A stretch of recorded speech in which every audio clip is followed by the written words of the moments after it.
Assalamualaikum warahmatullahi wabarakatuh. Kita berjumpa lagi di channel YouTube saya. Dan pada kesempatan kali ini saya akan membahas mengenai persiapan penyusunan skripsi, gitu ya. Kita akan bercerita atau berbincang-bincang dan juga sharing mengenai bagaimana sih persiapan dalam penyusunan skripsi, gitu kan. Setelah mungkin kalian mengikuti pelaksanaan ujian proposal judul atau sidang proposal judul, maka nanti kalian akan mendapatkan SK pembimbing dari kampus, gitu kan. Nah, namun terkadang dilema juga ya.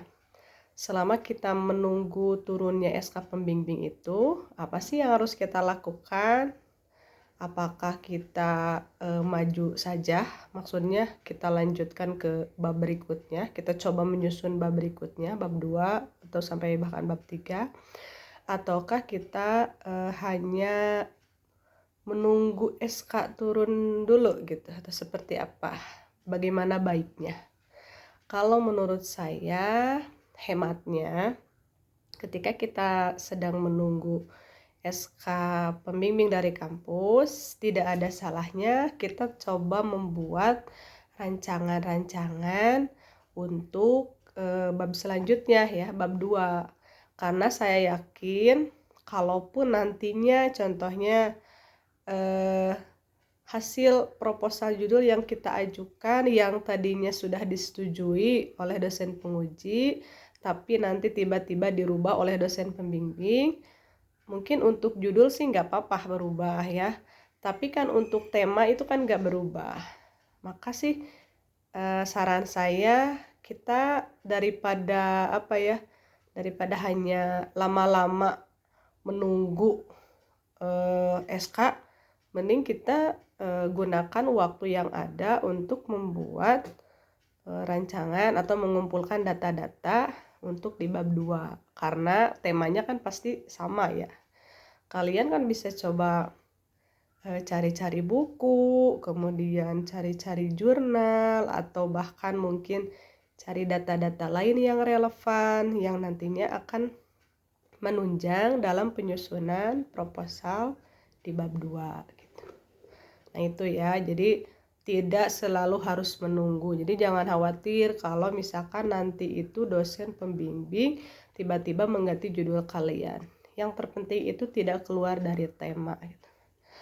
Oke, selanjutnya nih, apa sih yang kita lakukan setelah kita dapat atau menerima SK dari kampus? Nah, setelah kalian menerima SK, kemudian sudah mengetahui dosen pembimbingnya siapa saja ya, dosen pembimbing 1 siapa, pembimbing 2 siapa, maka langkah selanjutnya adalah kalian harus sesegera mungkin menghubungi dosen pembimbing kalian, baik itu dosen pertama atau dosen kedua. Silakan kalian hubungi, mau lewat telepon, mau lewat WhatsApp, kemudian kalian perkenalkan diri, dan kalian juga harus tanya kesiapan atau membuat jadwal untuk pertemuan. Nah, jadi ini penting sekali. Kalian harus bertemu dulu, dan ketika bertemu pembimbing itu, kalian coba bawa proposal judul yang sudah disetujui atau sudah diuji, gitu kan. Kalian coba sodorkan tuh bab 1 itu, lihat bagaimana nih respon dari dosen pembimbing 1 apa pembimbing 2 gitu kan. Kalau misalkan memang sudah oke, judulnya paling kan hanya revisi-revisi sedikit, tapi revisi sedikit ya, dan kita bisa mulai lanjut ke bab 2. Tapi kalau misalkan contohnya judulnya itu dirubah total, nah mungkin itu juga akan lebih atau akan ada lebih banyak waktu ya untuk merevisinya gitu kan. Nah itu sih nggak apa-apa. Saran saya sih yang terpenting buat mahasiswa adalah ikuti petunjuk, ikuti arahan dari dosen pembimbing, itu saja.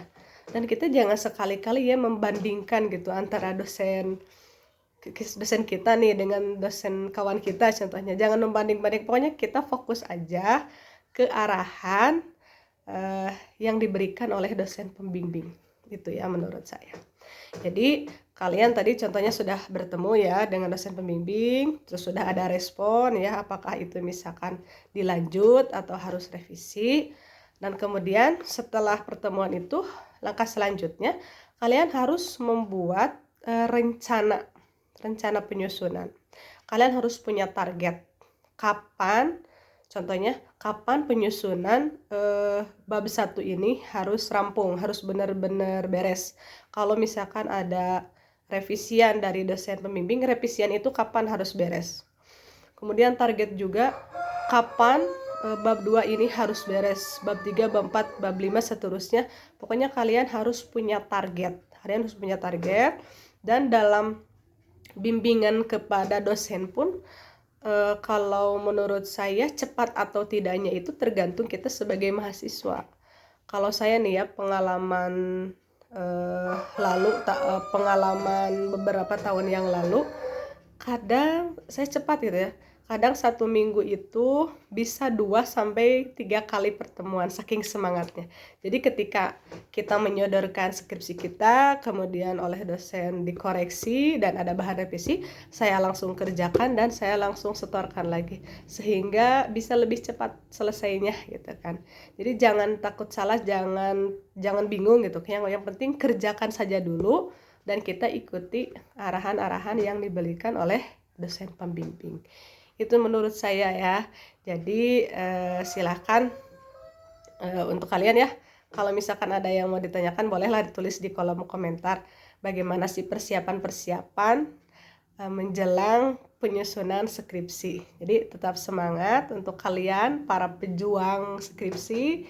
Mudah-mudahan segala urusannya dilancarkan dan kalian nanti sampai pada titik yang dinanti-nantikan, yaitu kelulusan atau wisuda ya. Terima kasih sudah menonton channel YouTube saya. Akhirul kalam. Wassalamualaikum warahmatullahi wabarakatuh.